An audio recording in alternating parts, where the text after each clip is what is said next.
pose when it comes to e-scooters in the district.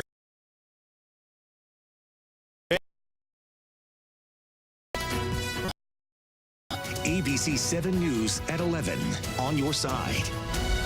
This weekend filled with rain and storms. Plans across the DMV unfortunately getting washed out. Take a look at this time lapse on radar. While the rain has moved out, the ground still soaked, leaving parts of our area under flood warnings. So what can you expect as you head out the door tomorrow? For that, we turn to meteorologist Brian Vandergraaf. All right, well, a lot of that rain has moved out of here, Carl, but we're still a little concerned for that leftover moisture that's trapped in the atmosphere. Kind of cool out there right now. Bethesda Country Club, 55 this hour, 57 at Nats Park, 55 in Upper Marlboro at Kettering Middle, and in Riverbend Middle at 59 degrees.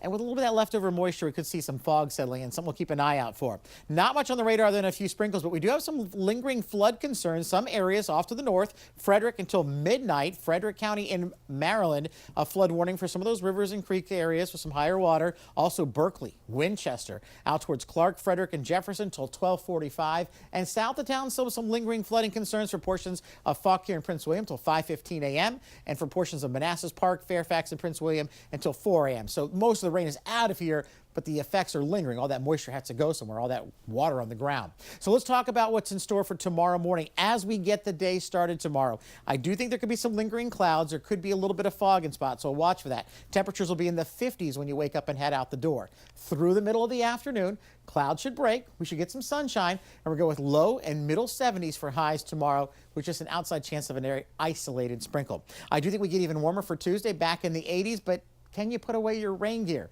We're going to break down the next 7 days, even looking ahead to next weekend, which includes Mother's Day. Can't forget about Mom. More on that coming up in just a bit. All right, Brian, thank you. Breaking news happening right now. Crews are working to pull a car out of the water near Roosevelt Island. We're looking at live pictures right now. Divers are in the water searching the area. Right now, it's unclear if anyone was inside of that car.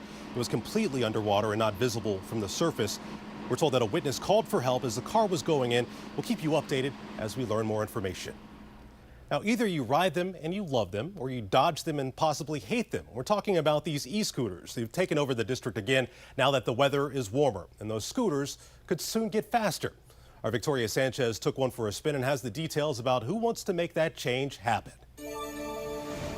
That breeze you feel on your face might just be the wind, as DC's electric scooters top out at just 10 miles an hour. Which sucks when you're in a rush and need to get somewhere. District resident Hannah Thomas is an avid rider who would like a little more pep in her ride. Residents have complained to DC's Committee on Transportation and Environment that the 10-mile-an-hour speed limit makes riders feel unsafe in bike lanes. So the committee is offering to increase it to 15 miles an hour. Yeah, that sounds really amazing and really helpful. I'm so excited. That's awesome. Talia Pfeffer had a different reaction. I mean, I think that's really dangerous, especially that you can just get a scooter without wearing a helmet or like anything safe. Like, that's very dangerous. The committee also wants DDOT to create a pilot program for scooter parking spaces because another big complaint, the two-wheel devices are left all over the place. And when bikes have bicycle racks, it keeps them out of the way. So if we could have something similar to that, it would definitely be an improvement. The scooter parking would not be mandatory, just a friendly recommendation. It would be helpful to have one spot where you know that there are going to be scooters.